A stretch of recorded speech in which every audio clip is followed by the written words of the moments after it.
Rapaziada, para tentar explicar o que aconteceu nesse domingo no Campeonato Espanhol, lá em Anoeta, casa da Real Sociedad, o torcedor do Barcelona pode utilizar o ditado: tem dia que é noite.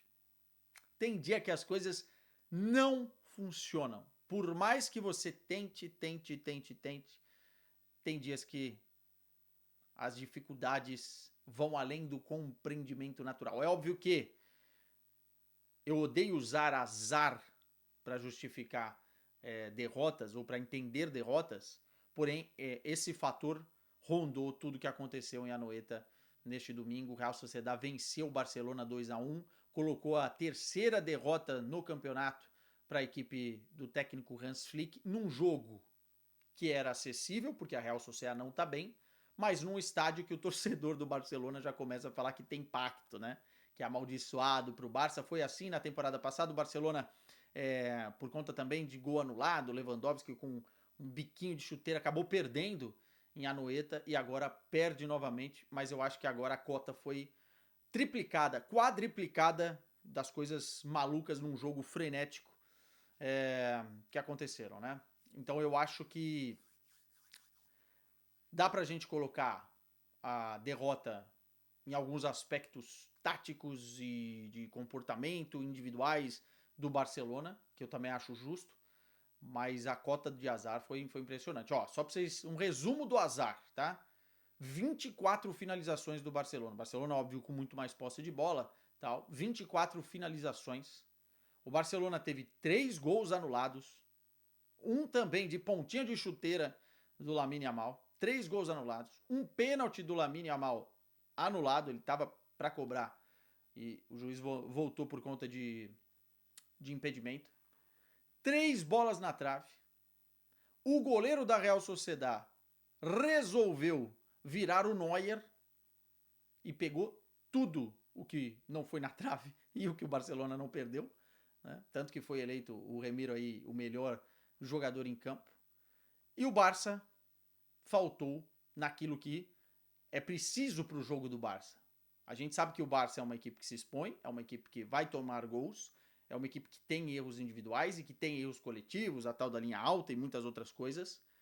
Mas o Barça precisa compensar fazendo gols. E hoje o Barça criou para fazer pelo menos 3, 4 gols. E sairia com a vitória de Anoeta. Mas, quando as coisas resolvem não dar certo, o Barça acaba tendo uma derrota e uma derrota complicada nas contas do Campeonato Espanhol. Já vai falar disso, tá? Curiosamente, o Barça vinha de 11 vitórias consecutivas depois daquele jogo contra o Chelsea. Curiosamente, com a presença nessas vitórias efetiva do Rafinha, melhor momento do brasileiro na temporada. Curiosamente, Rafinha, por conta de um problema físico, ficou de fora dessa partida, nem no banco de reservas, e o Barcelona volta a perder. Eu já disse aqui, e repito, que o Rafinha é o melhor jogador do Barcelona na temporada. E que a presença dele, além da parte esportiva, também é uma parte anímica e de confiança que não se explica, né? Fica na nuvem. A gente não consegue colocar em números, em estatísticas. E hoje faltou aquela confiança, talvez, para o Barcelona. Além, é óbvio, da parte tática de ter um jogador da posição na sua posição, na ponta esquerda. E também a eficácia do Rafinha, né? Faltou todo esse combo que pode ter feito a diferença. Daquilo que o Barcelona criou com o Rafinha em campo, eu não tenho dúvida que as coisas poderiam ter sido diferentes. Mas o si não entra no futebol, né? Então o Rafinha fez muita falta.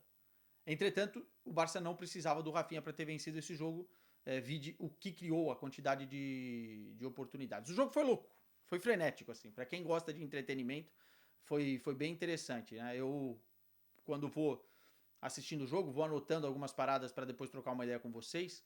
E as anotações desse jogo foram em sequência e muitas coisas. Então a gente não vai fazer por partes e ordens cronológicas aqui. Mas a verdade é que eu não gostei de um detalhe da escalação do Hans Flick. O Eric Garcia voltou, né? Eu acho que o Eric Garcia, na conta do Hans Flick, é um jogador chave, coringa, para jogar ou no meio campo ou na defesa. Mas lá na frente, Ele voltou com o De Jong, né, depois do jogo da Copa do Rei, ele voltou com o De Jong, voltou com o Pedri, o Firmino mais centralizado, só que ele colocou o Dani Olmo de ala, ponta esquerda, na realidade, para fazer o complemento por ali, o Lamine Yamal de um lado e o Ferran mais centralizado lá na frente. Foi uma improvisação que particularmente eu não gostei.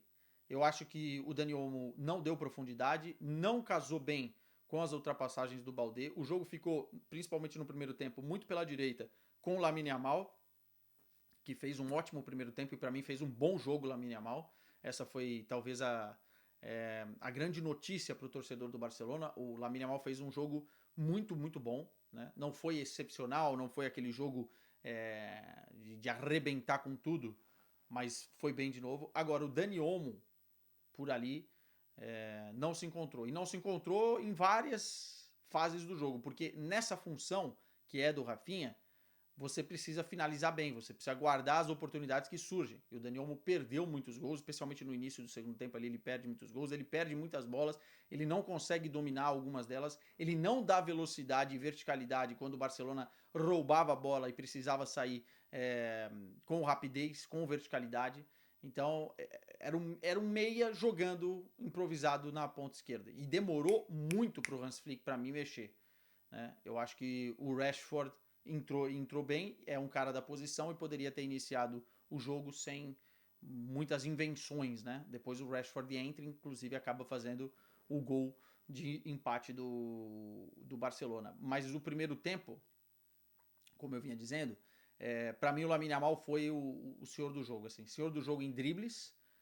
Ele dá uns 2, 3 dribles desconcertantes nos jogadores da Real Sociedad, ele chama jogo, ele vai toda hora na linha de fundo, ele cruza várias vezes. O Ferran não estava num dia inspirado. Aliás, o Ferran não foi bem no último jogo, apesar do gol que ele faz na Copa do Rei, e não vai bem de novo nessa partida. Acho que faltou mais a intensidade de um centroavante mesmo ali, a característica para aproveitar, especialmente esse Lamine Yamal endiabrado pela direita. E o Barcelona não consegue aproveitar as chances que tem, fora as chances que aproveita, mas os gols são anulados. Né? No primeiro tempo foi o gol... O primeiro tempo maluco, né? Os 10 primeiros minutos, porque tem um gol anulado da Real Sociedad, daí tem uma bola do Lamine Yamal, uma baita jogada, o Pedri finaliza, o goleiro faz uma grande defesa, depois de uma cabeçada ele manda para fora.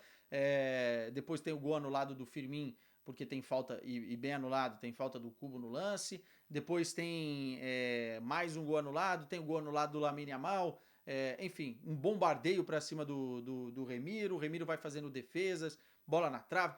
Tudo aconteceu no primeiro tempo.